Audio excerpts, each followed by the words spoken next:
Hello people, this is Code Grind, and in today's video we'll be talking about some advanced CSS selectors. And basically in this video we are going to focus on all the types of child selectors we have in CSS, and these are basically the 5 types of child selectors we have, and we are going to talk about each and every one of them in this video. So let's get straight into it.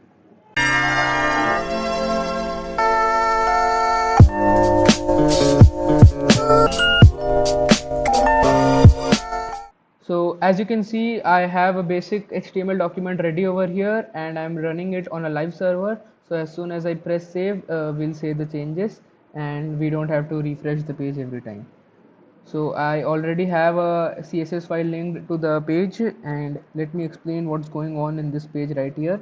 So basically what we have here are 3 different div tags, and each div tag has children of its own. Like the first div tag has 2 children, both of them are the p tags. The second div tag also has 2 children, the first child being the p tag and the second one is the span tag. The third div has also has 3 children, and all the 3 children are the p tags. So let's get to the selectors part, which is in the CSS. So the first selector which we'll be talking about is the first child selector. So now what this first child selector does is,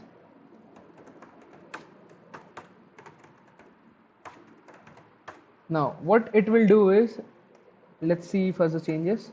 So as you can see, we have 3 different p tags which have got the background color of crimson.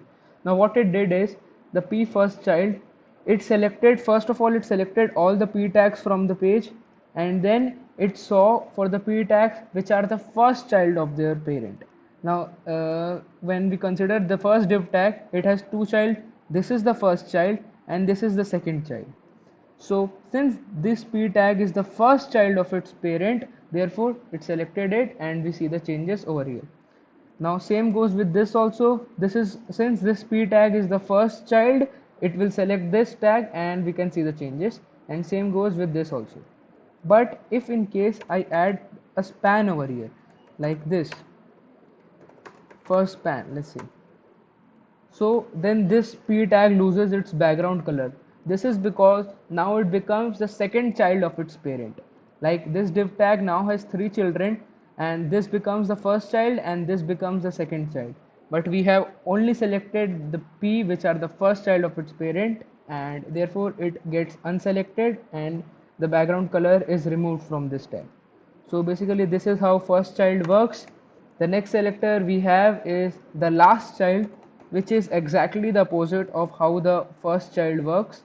So in this case it will select the p tags which are the last child of its parent.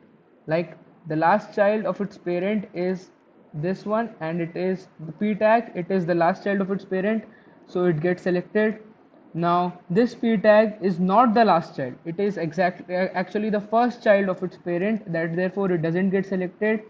And in the third div tag, this p tag is the last child, therefore it also gets selected. So what it is doing is, it is basically selecting the p tags which are the last child of its parent. So it will not select if the p tag is the first child or the second child, it will only select the p tag if it is the last child of its parent. And as you can see, there are only 2 p tags which satisfy this criteria, and therefore we can see the changes over here. Now this was all about first child and last child. What if we want any child, like the third child or fourth child? For that we have another selector called the nth child selector, and we can just specify the number of which, like 1, we can give it 2, we can give it 3, we can give it 4, any number we want. So let's go with 2 and hit save. So as you can see, the second p tag, this one gets selected and this one gets selected. It is, the functionality of nth child is exactly the same as first child and last child, but instead of that we can specify any number over here. What we can also do is, we can put some other things in the brackets over here, like we can get odd over, we can put odd over here. So what it will do is, it will select all the p tags which are in odd position, like this is in the first position, this is in the second position. Since the second is 2 is even, therefore this won't get selected and this will get selected. since it is in an odd position. Similarly, this is in an odd position, so it will get selected. And in the third div, we have this in odd position and the third P in odd position. But the second one is in even position, therefore it won't get selected. So as soon as I hit save, we can see the changes over here.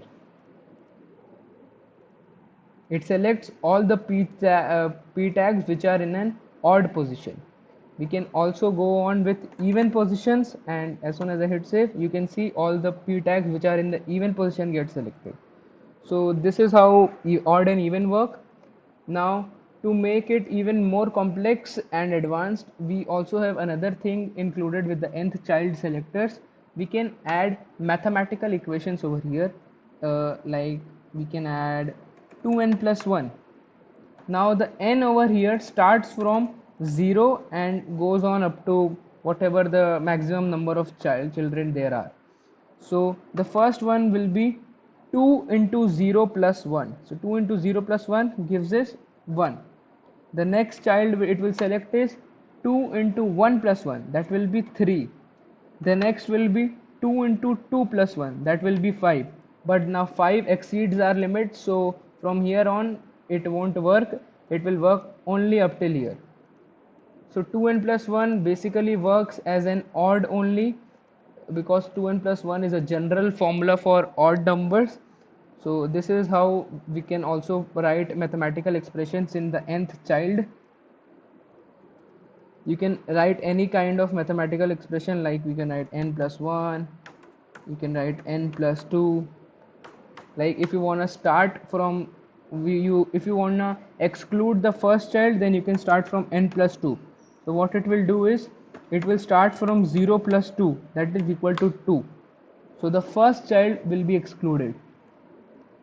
So this is how the nth child with mathematical equation works. Now let's move on to the next type of selector, which is the nth last child.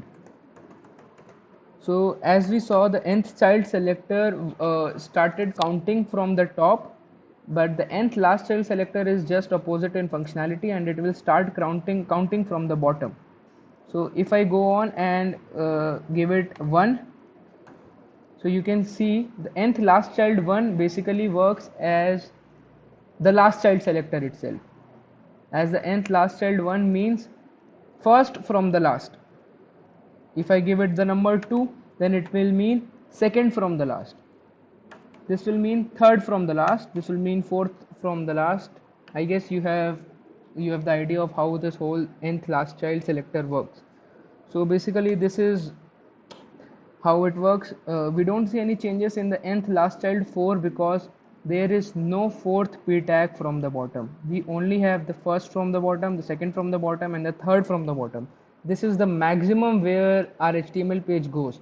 So therefore we don't see any changes in the nth last child 4.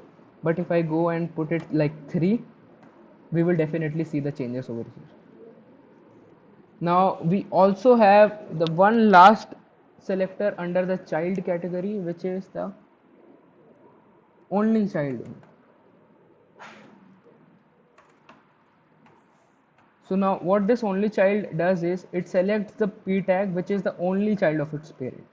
Now we don't have a p tag which is the only child, like this p tag has its sibling, this p tag has a sibling as span, this p tag also has its siblings.